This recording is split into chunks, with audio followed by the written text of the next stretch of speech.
So we just looked at for next loop, and now let's do a real world example that you might want to do. Let's write a sub procedure called for next loop add sheets. And what we want to do here is declare a couple variables, dim number of sheets as integer, and then we want to declare a counter as integer. A counter, yep, as integer. And now we want to set this number of sheets variable equal to something. What we're going to set it to is some input from the user, and to do that we're going to use an input box. And I'll touch on input boxes later in a video dedicated to input boxes, but now we can just cover it. The input box is just, it's here, and it's a procedure that takes some arguments or some parameters, and you could see here's the parameters. When you look at this, the parameters that are in braces or brackets, those are optional, so you don't need to supply them, but you do need to supply the ones that are not in braces. So here we need to supply this prompt, and it tells you it's a string parameter. So let's ask the user how many worksheets do you want to add, and then for a title of our input box, because it's the next parameter here, let's put add worksheets.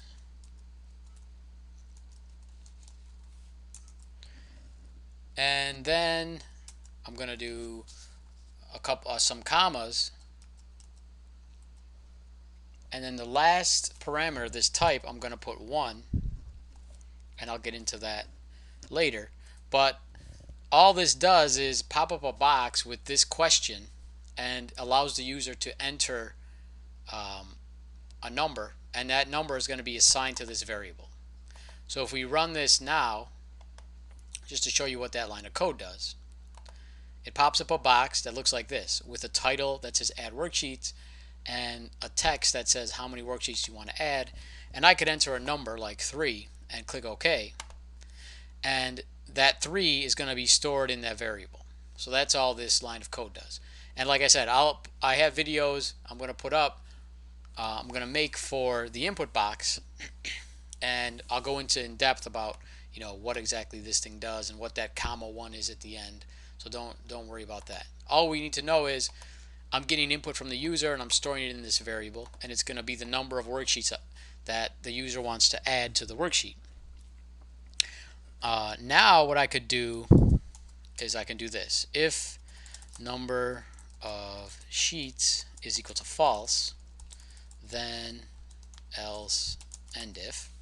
So if the user, if I run this code and I put a breakpoint here, if I run it and I click cancel, the number of sheets is set to 0. And if you remember way back, 0 is interpreted as false for a Boolean type variable. So here you can see it's saying false is equal to false, and that's because 0 is interpreted as false. If I had anything non-zero, it would be interpreted as true.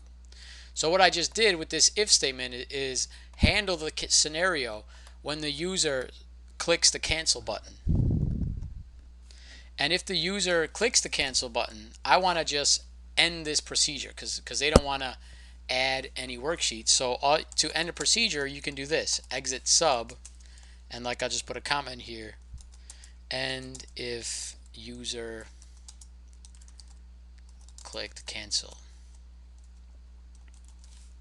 Okay, so we handle the case if they click the cancel button. And now if they don't click cancel, then worksheets. So we're going to add worksheets to our workbook using a for next loop. And here is the for next loop. For counter equal to 1. Remember, this counter variable we declared as an integer up here. 2 number of sheets. Then I do next counter. So here's my for next loop. I'm going to add the number of worksheets that the user wants me to. All I have to do is do this, worksheets dot add. There's a procedure on this worksheets object that will allow me to add a worksheet. So this adds a worksheet.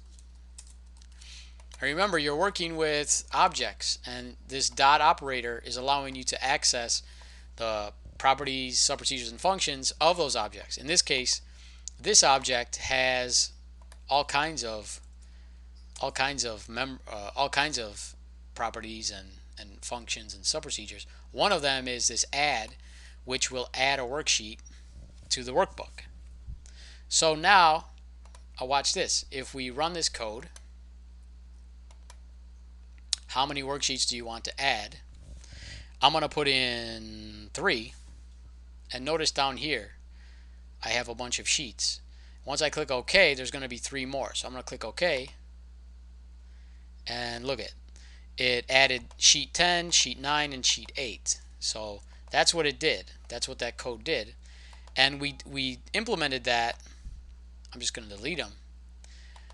Oh, actually I won't. I'll run the code again, so you could see it'll keep adding you sheets. I want to add 5 more sheets.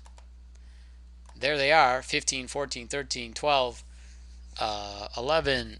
So it added 5 more sheets. This is a practical example of how you would use a for next loop. You get some input and you want to loop through it, and it's a specified number. In this case, we added worksheets. So that's all I wanted to show, is that how you would actually use the for next loop. It's when you are not checking conditions, but you know how many times you want to loop. For whatever reason, you know how many times you want to execute some code, and that's when you would use a for next loop. Okay, so we're going to move on to the next and last loop structure in the next video.